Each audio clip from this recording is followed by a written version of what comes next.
CJ Flyer back with another YouTube video. Jimmy Butler has now added the Phoenix Suns to the list of teams that he's interested in being traded to from the Miami Heat. That list, of course, consisting of the Dallas Mavericks, the Houston Rockets, and the Golden State Warriors. I guess Jimmy Butler's agent must have looked at all the feedback from NBA fans on X, Blue Sky, wherever you're getting your NBA social media feed from. Must have looked at that over the past 24 to 48 hours and found out, oh, maybe those three teams wouldn't even be interested or wouldn't be able to afford to trade for Jimmy Butler. I guess we need to come up with a fourth team. Yeah, no kidding. I said it in yesterday's video, and I'll say it again. I don't know why the Mavs, the Rockets, or the Warriors would care to add Jimmy Butler to their roster. It just doesn't make sense for what they'd have to give up. So now the Phoenix Suns have been added to that list. The Phoenix Suns, of course, the retirement home of the NBA. I'm just kidding. They're not. Phoenix fans, please don't bash me. Okay, I'm just making jokes. Phoenix they're one of the retirement homes of America, I suppose, but maybe not the retirement home for NBA players. That being said, the Phoenix Suns definitely not living up to expectations as far as contending for a championship. They got swept by the Minnesota Timberwolves last year, and they've been struggling. They've really been struggling to compete for a championship ever since the one finals appearance where they lost to the Milwaukee Bucks in 6 games a few years ago. So, Jimmy Butler, could he be the one that gets them to the promised land? He's done it for the Miami Heat a couple times, at least getting them to the finals. Not winning the finals, but helping to get them there. And what would the Suns have to give up in order to make a Jimmy Butler trade possible? Of course, the first name that comes to mind is Bradley Beal. And I think all Phoenix Suns fans can agree that trading for Bradley Beal was not the smartest decision in hindsight. And the Bradley Beal experiment, in a sense, I would say has failed. I think Suns fans might agree with that. So Bradley Beal, of course, he's still got a no-trade clause on his contract. Shout out to Bradley Beal and his agent for working out the negotiating tactics are just outstanding. I mean, they must have intoxicated the Wizards front office to get this deal. I just don't know how this is even possible. The Wizards front office is on a whole other level of incompetence. It's just insane. So shout out to Bradley Beal for getting the bag, getting the no-trade clause. That being said, if Phoenix were to trade Bradley Beal would have to agree to where he'd be getting sent to. And again, in order for this to financially work, the Suns would have to give up one of Durant, Booker, or Beal. And you would think Beal is the first choice if the Suns are still looking to compete for a championship. So, Bradley Beal, where would he be open to go to? It was reported when Beal went to Phoenix that one of the leading contributing factors for his decision in agreeing to go to Phoenix was that he'd be playing for a contender. I'm sure it had something to do with the warmer weather as well. And, you're in Phoenix versus Washington, D.C. Nothing wrong with Washington. I love D.C. But, looking for fun vacation spots for celebrities, I'd say Phoenix is definitely up there. So Bradley Beal, he said he wanted to go to contender. Maybe the warmer weather plays a factor. Who knows? So would he be open to going to Miami? I would think so. It's a competitive team in the Eastern Conference, and with him being one of the star players on that team, so to speak, if you want to say that, call him that, the Heat, even though they are definitely not as good as the Phoenix Suns, in my opinion, they play in the Eastern Conference. The Eastern Conference is nowhere as competitive as the Western Conference. So right there, that already gives you an upper edge and a better chance at getting to the finals. So do I think this would actually be the trade to happen, though? Not really, because why would the Heat give up Jimmy Butler for Bradley Beal, and that's it? No draft picks. The Suns don't have draft picks to offer. That's the problem. So what would have to happen is that there'd have to be at least a third team involved, in my opinion, to make this work. So we've gone ahead. We've come up with some fake trades. You can go ahead and talk all the trash you want in the comments below. I encourage it. Please hate on these trades. I am a idiot. Everyone that comes up with fake trades is an idiot. We're all idiots. We have no front office experience. We have no NBA playing experience. We have no NBA coaching experience. We know nothing. We're all just a bunch of idiots on the internet. I love to say it. I will continue to say it. It is my favorite thing to say on these videos. We're all idiots. Okay? Just making that clear. So these trades most definitely deserve to be criticized. And I'm not perfect. Yes, I get some predictions right. Like, for example, I predicted the Thunder were going to win the NBA Cup game against the Mavs the other day. Even though I'm a Mavs fan, I want the Mavs to win. I've made good predictions, right predictions all the time, but I also made some pretty bad predictions. So let's get it started. Let's get the party rolling. Brooklyn Nets, come on down. Third team. The Brooklyn Nets have put a ton of players on their trading block recently. Cameron Johnson, Dorian Finney-Smith, Cam Thomas, Bogdanovich, Dennis Schroeder. I'm sure Ben Simmons is on the trade block, but I don't know who in the world's going to want to trade for him. The Nets, they're looking to trade away nearly their whole roster at this point. They've reportedly wanted to bring in guys that are going to stick around for at least the next 2 to 3 years. So that's what I tried to work up in this trade here, is the Heat giving up Jimmy Butler, and not only Jimmy Butler, but another player that has been rumored to be shopped around by the Miami Heat, and that would be Tyler Hero. So giving up Jimmy Butler, Tyler Hero, Scary Terry Rozier, Jaime Jaquez Jr., who I know a lot of Heat fans are very bullish on, and they have every reason to be. Great young player. They got, who else? Josh Richardson for the contracts to work out. And I threw in a couple of future first-round draft picks from 5 to 7 years out. And who do the Heat bring in return? You got Bradley Beal from the Phoenix Suns, of course. And then you get some playoff contributors like Cam Johnson and Dorian Finney-Smith. You got Cam Thomas. You got Dennis Schroeder. Now, Dennis Schroeder, he's got 1 year left. Sort of a veteran. Is he considered a veteran at this point? I would say he's a veteran presence. He's a veteran presence. Veteran point guard. Bringing him on in. You switched out Terry Rozier for Dennis Schroeder. Okay? And then you switched out Tyler Hero's scoring ability for Bradley Beal and Cam Thomas's scoring ability. You switched out Jaime Jaquez Jr., Jimmy Butler for forwards and Cam Johnson, Dorian Finney-Smith. And then to sweeten up the deal, bringing in some draft picks from the Nets. Now, you could mix these up however you want. You could throw in the Nets' very own 2025 pick unprotected. I don't care. Rearrange these however you want. I just was putting this together quickly. This is the best I come up with in the short term. So the Heat get some near-term picks because, as we all know, Pat Riley wants to stay competitive as long as he can. He does not like to go through long rebuild periods. And so in this way, the Heat remain competitive for at least the next year or two. And in the meantime, they also get to draft some guys in a 2025 draft that's supposed to be a deep draft, a lot of talent available. So the Heat remain competitive. Now, looking at it from the Phoenix point of view, the Phoenix Suns giving up, of course, Bradley Beal. They're giving up key playoff contributor Grayson Allen. And they're giving up a quality young player with a lot of potential in Ryan Dunn. And they're giving all that up for Jimmy Butler, Bogdanovich, who's a veteran playoff, contributor, if you will, or could be. And you got Josh Richardson just to make the contracts work out. And then, of course, the Brooklyn Nets, who gave up all these guys that they're rumored to be shopping around. And in return, they get a competitive team. And depending on how the draft picks work out, they might still be able to keep one of their 2025 first-round picks.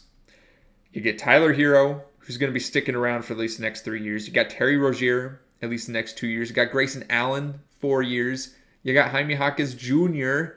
You got Ryan Dunn. Look at this.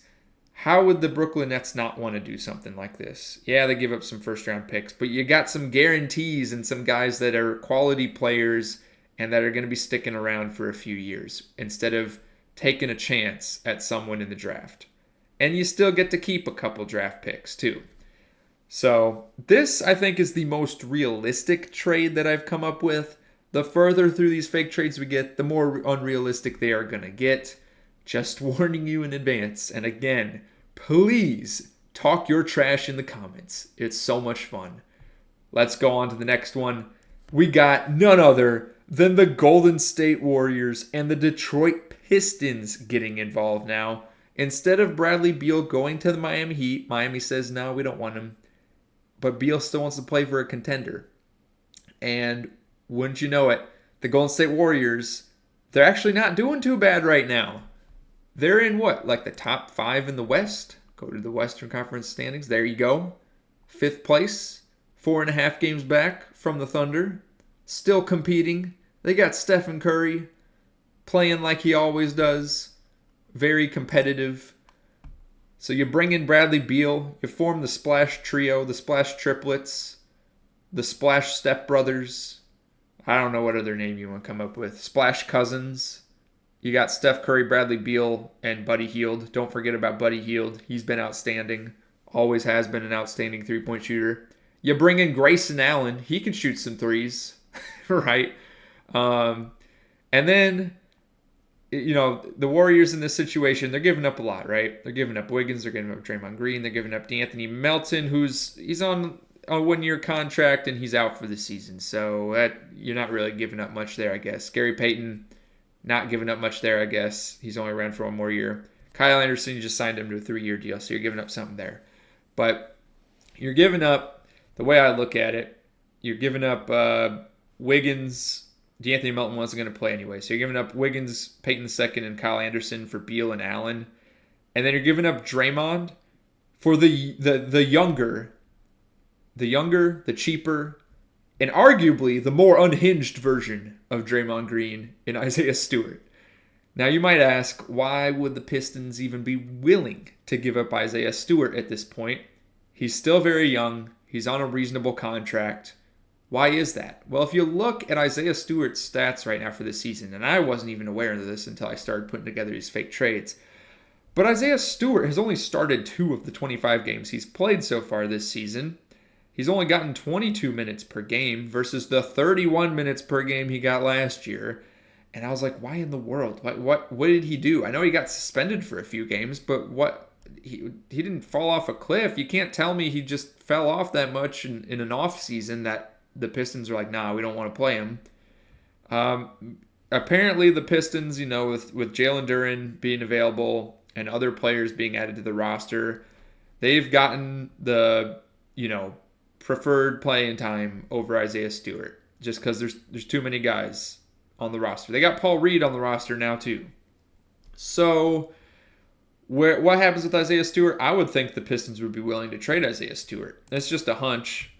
I have no idea if there's any rumors about that or not. That's just a hunch on my part.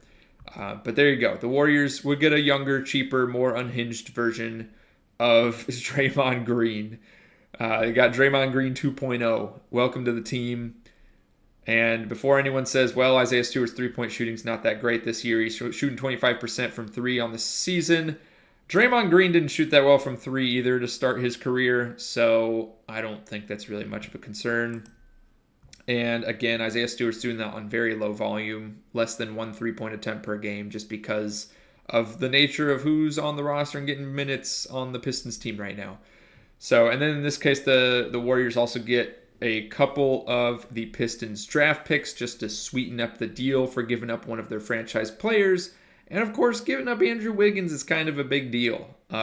He's, of course, giving up Wiggins opens the door for Kuminga to get more minutes. So, give Kuminga 30-plus minutes per game, and you bring in Grayson Allen and Bradley Beal. So you got an insane three-point shooting team at this point. You got Isaiah Stewart to, push some people around under the rim and cause chaos. Now, I don't know that Isaiah Stewart's really as good of a playmaker as Draymond Green, but that's something that you'd have to work on developing. That's kind of, that's the trade-off, I guess, for the lesser contract.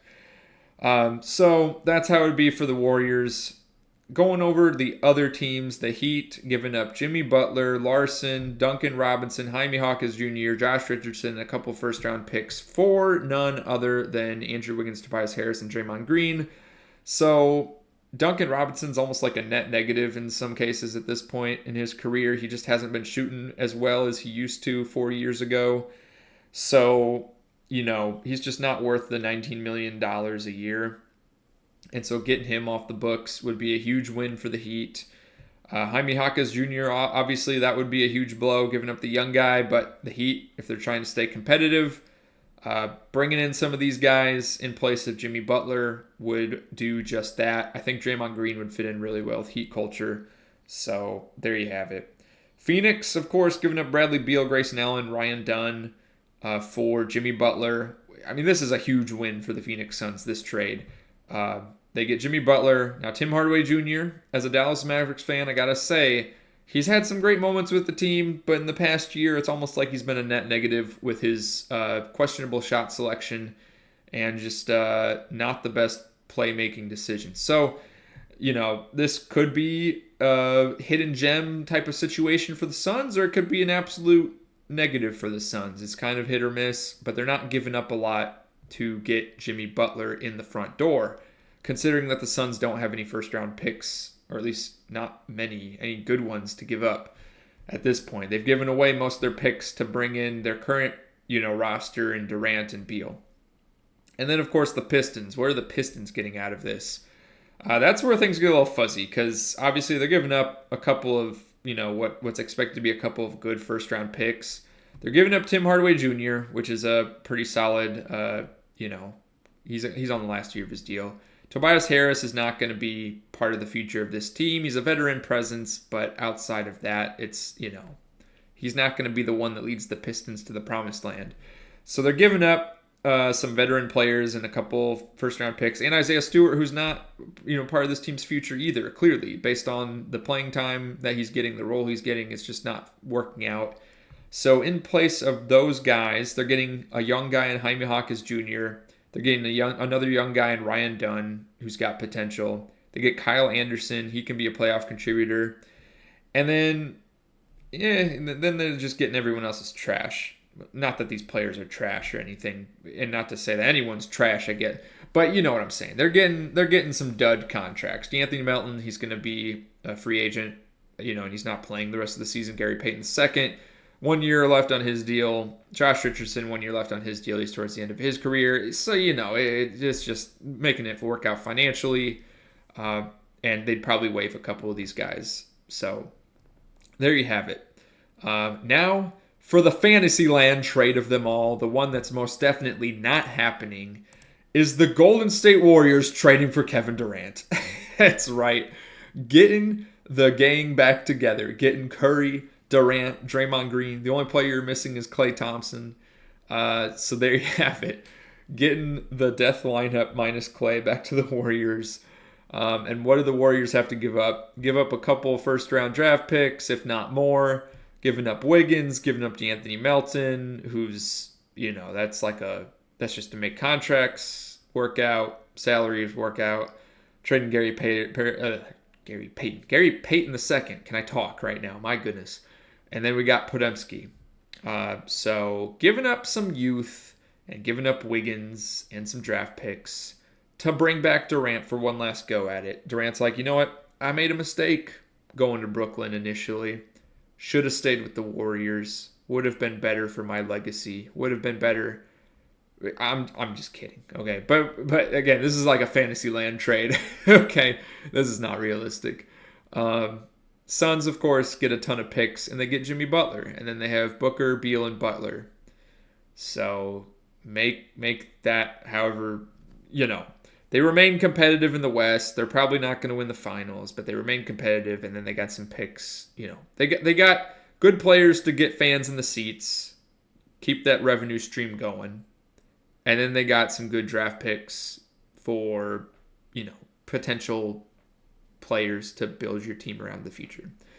And then what do the Heat do? The Heat are giving up Butler and Duncan Robinson and a couple first-round picks for Podemski, for Wiggins. I mean, it's a great deal for the Heat. And then the Pistons giving up Paul Reed. The Pistons were thrown in just to make this work.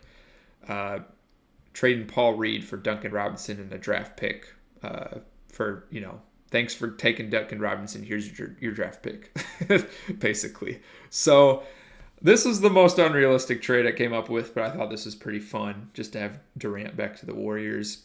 Let me know what you think in the comments down below. Do you have any fake trades you've come up with? I haven't looked at anyone else's fake trades for Jimmy Butler yet in regards to the Phoenix Suns. So I'd be curious to hear what those are. If you got any, would be kind of fun. By the way, it says these trades have failed because it includes players that can't be traded until December 15th. It's December 11th at the time I'm recording this. So give it a week and you can do this trade.